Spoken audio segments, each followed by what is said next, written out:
तरंडा मोहम्मद पनाह पुल सांगला से लेकर लियाकतपुर तक 18 किलोमीटर तवील रोड के टुकड़े की मुरम्मत बरवक्त न होने से इलाका मकीनों को शदीद परेशानी का सामना है। ठेकेदार मंसूबा अधूरा छोड़कर फरार हो गया। इलाका मकीन ठेकेदार के खिलाफ सरापा एहतजाज बन गए। इस वक्त हमारे नुमाइंदा गुलाम अली वहाँ मौजूद हैं, तफसीलात उनसे जानते हैं।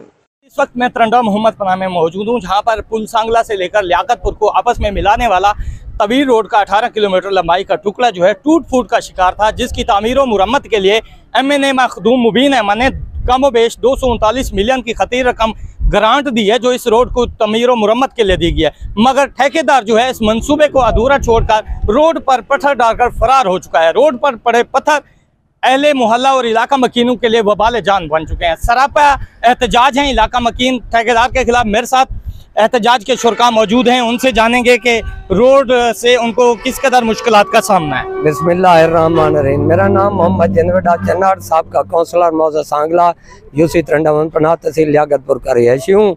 मखदूम सैयद मुबीन अहमद MNA साहब ने 18 किलोमीटर रोड सांगला ता लियाकतपुर कारपेट मंजूर कराया है, जिसका काम 3 हिस्से मुकम्मल हो चुका है। एक हिस्सा लुक रहती है, जिससे हज़ारों घराने मुस्तफ़ीज़ होते हैं, सैकड़ों बस्तियाँ, लाखों लोग।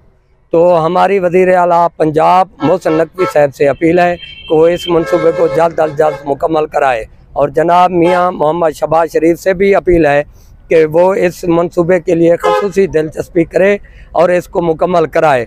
जी, मंसूबा बर वक्त मुकम्मल ना होने की वजह से हमारे नुकसान हो रहे हैं। यहाँ पर हादसात मामूल बन चुके हैं। इलाका मकीनों ने निगरान वज़ीर आला मोहसिन नकवी और वज़ीर आज़म पाकिस्तान शहबाज शरीफ से मुतालबा किया है कि इस मंसूबे को बर वक्त मुकम्मल किया जाए, ताकि इलाका मकीन सुख का सांस लें। जी।